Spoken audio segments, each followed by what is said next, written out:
Hello friends, आज का हमारा वीडियो है वुड प्लेनर पर और यहां पर मैंने लिया है आईबेल का वुड प्लेनर। तो चलिए बिना टाइम वेस्ट करे स्टार्ट करते हैं अपना वीडियो।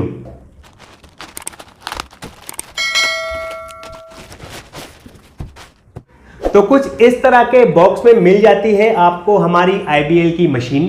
इसका एमआरपी है 4200, मगर ये मुझे ऑफर प्राइस में मिली है 2900 रुपए में और इसका मॉडल नंबर है IBL EP8258। तो अब हम देखेंगे कैसे इसके फीचर्स, स्पेसिफिकेशन और लास्ट में हम लेंगे इसका डिटेल डेमोस्ट्रेशन। तो चलिए अब हम देख लेते हैं क्या क्या आता है इस बॉक्स के अंदर। सबसे पहले आपको इसके अंदर मिल जाता है वारंटी कार्ड। आईबेल मशीन की सबसे अच्छी बात यह रहती है कि कस्टमर केयर नंबर आपको दिया रहता है, जिससे आप बड़े ही आराम से वारंटी क्लेम कर सकते हैं। उसके बाद यहाँ पर फिर मिल जाता है हमें डिटेल ब्रोशर। इसमें सब लिखा हुआ है आपको मशीन कैसे यूज करना है, क्या क्या इसके पार्ट्स हैं। तो हम इसको रख देते हैं साइड में। फिर यहाँ पर हमको मिल जाता है एक छोटा बॉक्स, जिसके अंदर आपको मिल जाता है एक स्पैनर और फिर आपको मिल जाता है एक छोटा सा टूल, जिससे आप अपनी ब्लेड शार्प कर सकते हैं। ब्लेड इसमें कैसे लगाते हैं और कैसे शार्प करते हैं ये मैं आपको लास्ट में बताऊंगा। और फिर यहाँ पे आपको मिल जाता है फेंस। इसका भी बहुत बढ़िया यूज है। जब हम मशीन का डेमोस्ट्रेशन देखेंगे तब फिर इसका यूज होगा। और यह है हमारी फाइनली मशीन। बेसिकली ये एक रंदा है जिसको इलेक्ट्रिक रूप देके रखा है।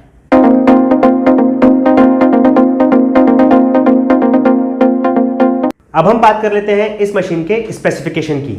इस मशीन का आरपीएम है 16500 और इसका पावर है 580 वॉट, जो कि अपने आप में बहुत बढ़िया है। अब हम इस मशीन के प्लेनिंग विड्थ की बात करें, मतलब ये मशीन कितनी चौड़ाई तक घिसाई कर सकती है, तो उसकी विड्थ है 82 mm। जरा ये मैं आपको थोड़ा नाप के दिखाता हूं। ये 82 mm तक की चौड़ाई में घिसाई कर सकती है। और जो इस मशीन का प्लेनिंग डेप्थ है वो है 2 mm, जिसका मतलब होता है कि आप इस मशीन से 2 mm गहराई तक एक बार में घिसाई कर सकते हैं। और जो ये वायर है ये आपको मिल जाता है पूरे 6.5 फीट का। क्वालिटी की बात करूं तो बहुत अच्छी क्वालिटी का वायर है। तो अब हम बात करते हैं डिटेल में इस मशीन के फीचर्स की। सबसे पहले इस मशीन पे यहां पर आपको मिल जाता है सॉफ्ट ट्रिगर बटन और यहां पर है लॉक ऑन बटन। अगर आप ट्रिगर दबाते हैं तो आपकी मशीन स्टार्ट हो जाती है, और यदि आपको लंबे समय तक काम करना है तो आप इस बटन को दबा देंगे तो आपकी मशीन कंटिन्यूअस चलती रहेगी।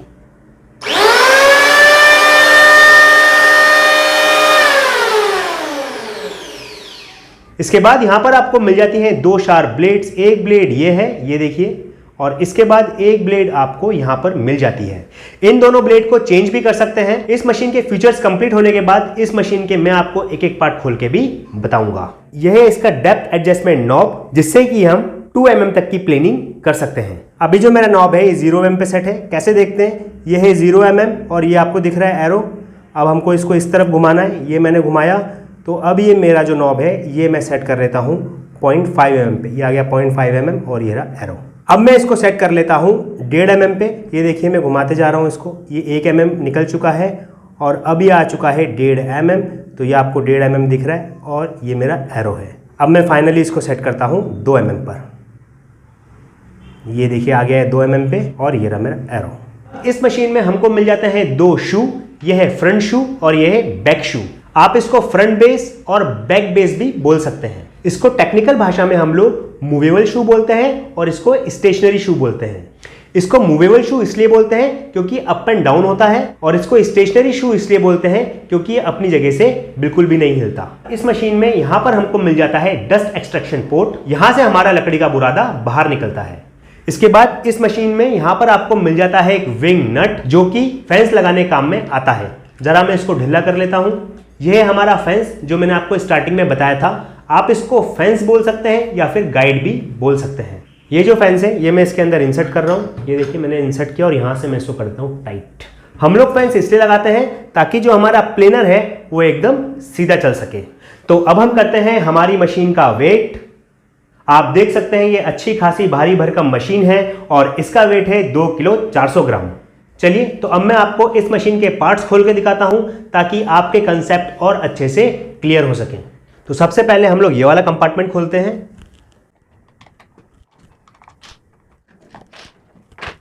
यहां पर मिल जाता है हमको बेल्ट और ये बेल्ट ही हमारी ब्लेड्स को घुमाता है। ये बेल्ट लगा रहता है पुली पर।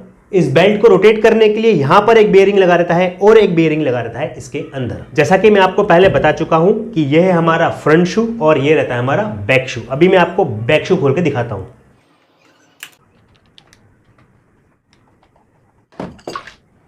हम लोग इस बैक शू को स्टेशनरी शू भी बोलते हैं क्योंकि इसका कुछ यूज नहीं होता, ये जस्ट यहां पे लगा रहता है सरफेस पे चलने के लिए। तो अब मैं आपको ये वाला फ्रंट शू खोल के दिखाता हूं। इसको खोलने के लिए हमें यहां से नॉब को खोलना पड़ता है। ये देखिए मैं इसको खोलते जा रहा हूं तो हमारा ये शू बाहर आते जा रहा है। ये देखिए ये रहा हमारा नॉब और ये आ गया बाहर हमारा शू। ये हमारा फ्रंट शू, ये है इसका सोल। मैं निकाल के दिखा देता हूँ। ये रबड़ का रहता है और ये इसके अंदर एक स्प्रिंग रहती है।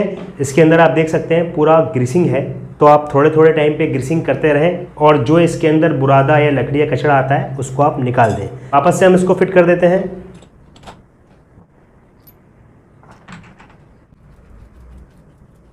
तो ये देखिए बिल्कुल परफेक्टली हमारा ये जो बेस है फिट हो चुका है। इसके बाद ये है इसका डस्ट पोर्ट। जरा मैं आपको इसको भी खोल के दिखा देता हूं।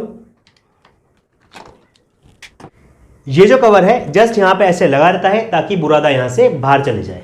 यहां पे जो आपको दिख रहा है यहां पे रहते हैं हमारे 2 कार्बन ब्रश।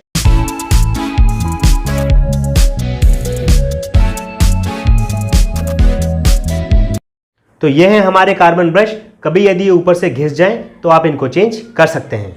इसके बाद यहां पर हमारी लगी रहती हैं ब्लेड्स 2 और ये ब्लेड लगी रहती हैं ड्रम के ऊपर। जरा मैं इसको आपको खोल के बताता हूं। ये स्पैनर है जिसकी मदद से हम ये ब्लेड चेंज करते हैं।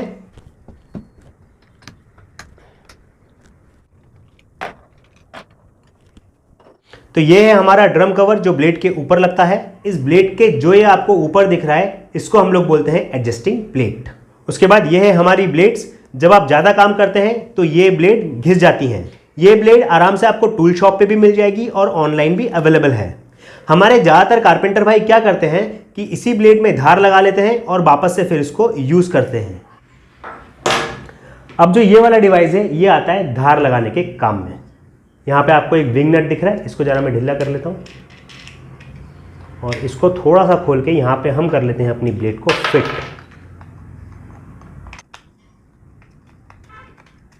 यहाँ पे मेरी ब्लेड फिट हो चुकी है। अब मैं इसको वापस से लगा देता हूँ।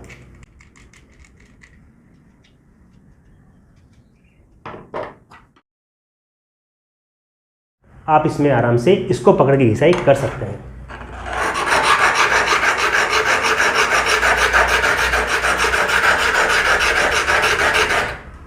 तो अगर आप अपनी ब्लेड को इस डिवाइस में लगा के घिसाई करेंगे तो आप बड़े आराम से इस ब्लेड में घिसाई कर सकते हैं।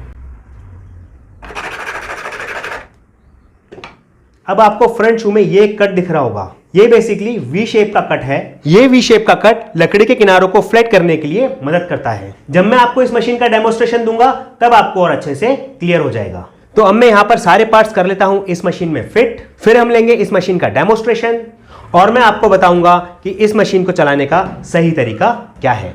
तो यहाँ पर मेरे पास वुड का पीस है, आप देख सकते हैं कितना ज़्यादा खुदरा है ये। तो इस पे हम लोग रंदा चला के देखेंगे और जो वी ग्रूव है जो कॉर्नर्स को फ्लैट करने के काम में आता है हम वो भी देखेंगे।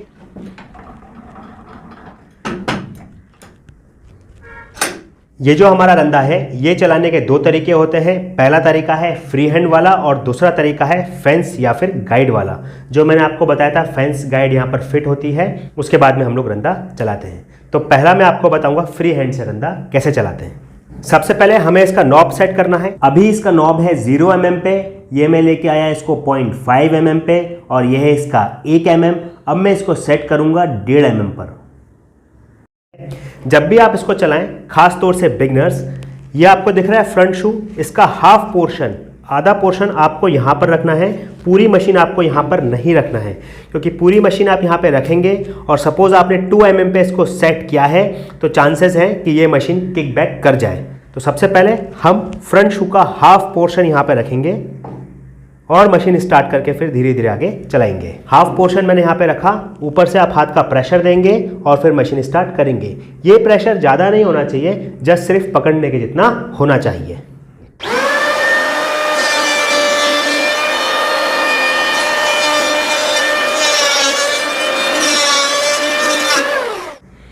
तो यहाँ पर आप देख सकते हैं कि हमारे रंधे ने 1.5 mm में कितना काम किया है। अब हम इसको सेट करेंगे 2 mm पे, फिर करते हैं इसकी घिसाई। अब मैं इसका नॉब सेट कर रहा हूँ 2 mm पर।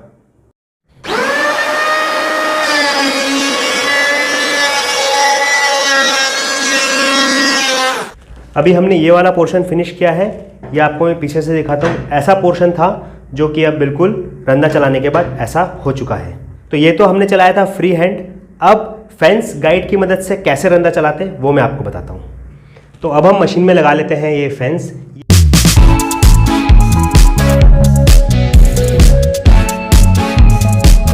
यहाँ पर हमने फेंस लगा लिया है और फेंस जॉब के साथ एक स्पेसिफिक पाथ पर चलता है।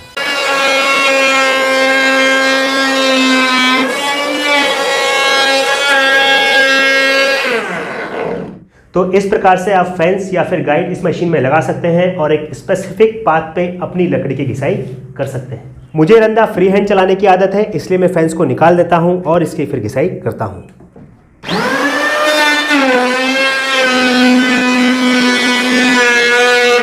तो ये देखिए कितने अच्छे से हमारी मशीन ने इसकी घिसाई कर दी है। मैंने आपको पहले ये वाला पोर्शन पूरा घिसाई करके दिखाया था और फिर हमने ये वाला पोर्शन इतना घिसाई किया है। ये लकड़ी कुछ ऐसी थी और ये घिसाई के बाद अब ऐसी हो चुकी है। हमारी इस मशीन में यहाँ पे देके रखा है वी ग्रूव। अलग अलग मशीन में यहाँ पर आपको अलग अलग खांचे मिल जाएंगे, जिससे हम लोग ये कॉर्नर जो है फ्लैट कर सकते हैं। आप ध्यान रखें कि ये जो आपका वी ग्रूव है वो एग्जैक्टली आपके कॉर्नर में फिट होना चाहिए। ठीक है, ये देखिए मैंने इसको कर लिया है फिट। अब मैं इसको चलाना स्टार्ट करता हूं।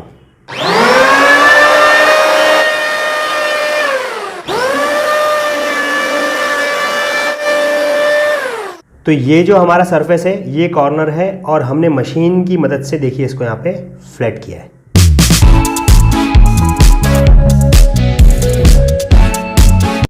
तो इस तरीके से आप अपने लकड़ी के कॉर्नर्स को फ्लैट कर सकते हैं। कभी कभी क्या होता है कि हमारी जो 2 प्लाई होती है वो समतल नहीं होती है, ऊपर नीचे होती हैं, तो उनका जो बेस है वो प्लेन करने के लिए भी ये रंधा बहुत काम में आता है।